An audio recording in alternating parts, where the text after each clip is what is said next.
Մարդիկ ինչ են ասում իմ մասին, ով եմ ես։ Բարձր առաքինության, արիության և հսկայական գիտելիքների տեր մարդ, քրիստոնեության ականավոր գործիչ, իմաստության և ներշնչանքի աղբյուր, համաշխարհային եկեղեցական շրջանակներում պարզության և եռանդի ձայն,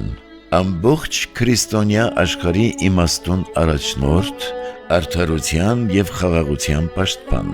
Այսպես էին պետությունների ղեկավարներն արտահայտվում լուսահոգի մեր հայրապետի մասին։ Իսկ ստորև գնահատանքի այն խոսքերն են, որոնց հեղինակները աշխարհի եկեղեցիների առաջնորդներն էին։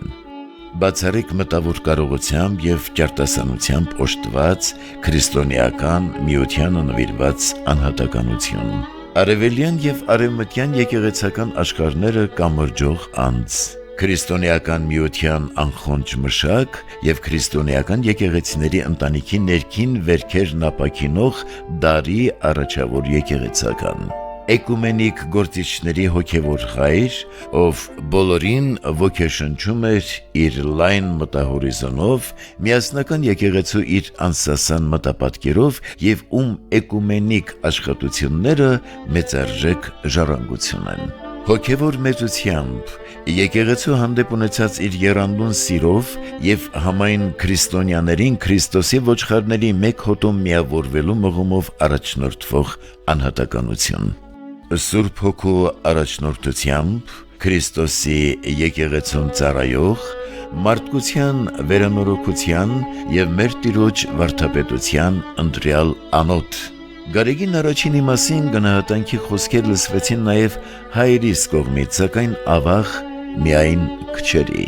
Պատմության համար կապրեր, երբեմն պատմության համար կշնչեր և ինչ որ կներ, պատմության հղացքով կներ, գիտեր, որ ինք պատմության համար մեծ դեր պիտի կատարեր։ Իմաստուն, խոհեմ, զգաստ, թերատես, դիվանագետ անձնավորությունը լալե և մնալե հետո հմուտ աստվածաբան, հոգևորական, եկեղեցական մեծ գործիչ, հավատավոր էկումենիստ, ուսուցիչ, գեղեցիկ ճառախոս, գրասեր և գրագետ հայրապետ, բանասեր գիտնական, առաջնորդ, հայ լեզվի ոսկերիչ։ Իր այս բոլոր շնորհներով իրեն համար հայ եկեղեցին փոքր էր, ատոր համար ինք դարձավ ճառագայթուն անձնավորություն մը համաշխարհային մակարդակի վրա։ Աստված լայնորեն պաշխած էր իրեն երկնային ձիրքեր, ով պատմության մեջ պիտի հիշվի որպես ապագայի տեսլական ունեցող հայրապետ, ում ցանած սերմերը վաղը արդյունք պիտի տան։ Բացառիկ անհատականություն, մաքրակենցաղ հոգևորական, հմուտ աստվածաբան, բազմագիտակ հետազոտող և գրչի մշակ, անձանձիր ուսուցիչ, միջազգային ճանաչման արժանացած հոգևոր գործիչ, փայլուն հռետոր, առատ ու շռայլ մարդ, որ բաց ճակատով իր ազգն ու հայրենիքը ներկայացնում էր օտարներին, այսպիսի անհատների տերն է առաքում աշխարհ, այն էլ ոչ հաճախ և ոչ ամեն ժողովրդի։ Եվ ահա թե ինչ էր իր մասին ասում հենց ինքը, Գարեգին առաջին ամենայն հայոց կաթողիկոսը. «Ես չեմ կարող իմ մասին մտածել առանց վկայակոչելու նրան, Տիրոջը։ Իմ կյանքը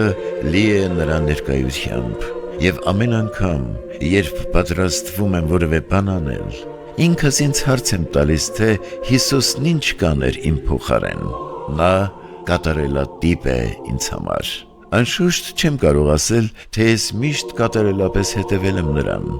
բայց փորձում եմ նրա աչքերով նայել իմ արարքներին ու կյանքին։ Ինձ համար ավետարանը սոսկ գիրք չէ, այլ Հիսուսի սիրով լեցուն հայացքը մեզ վրա։ Իրոք որ դժվար է հասկանալ,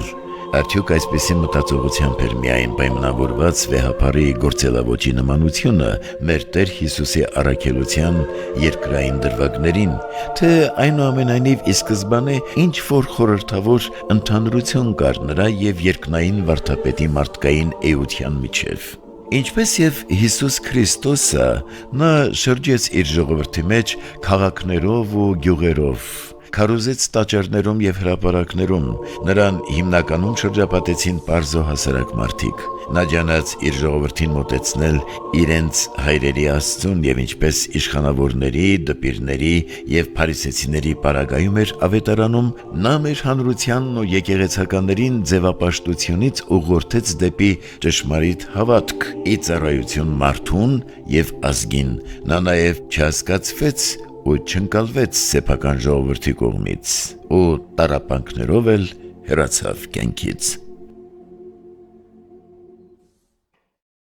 Քառորդ դար է բոլորիս բաժանում, երբ վեհափառը հեռացավ մեզանից։ Եվ հիմա եկեք մի պահ երևակայենք, որ երանալույս հայրապետը երկնքից դարձյալ հետևելով Հիսուսին, երբ նա ավետարանում դիմում էր իր աշակերտներին, միևնույն հարցն է հողում այսօր մեզ հայերիս. մարդիկ ինչ են ասում իմ մասին, ով եմ ես։ Նա աստվածաբան էր, ասում են ոմանք, հրետոր էր ու քարոզիչ, վերհիշում են որոշ մարդիկ։ Մեր հերթական 131-րդ կաթողիկոսն էր, ձայնում են մյուսները։ Բայց ահա համատարած այս անտարբերության մեջ հանկարծ լսվում է օտարազգի մարդու մի ձայն։ Գարեգին առաջինը մեծ անհատականություն էր, սակայն Հայաստանում նրան ըստ արժանվույն չգնահատեցին։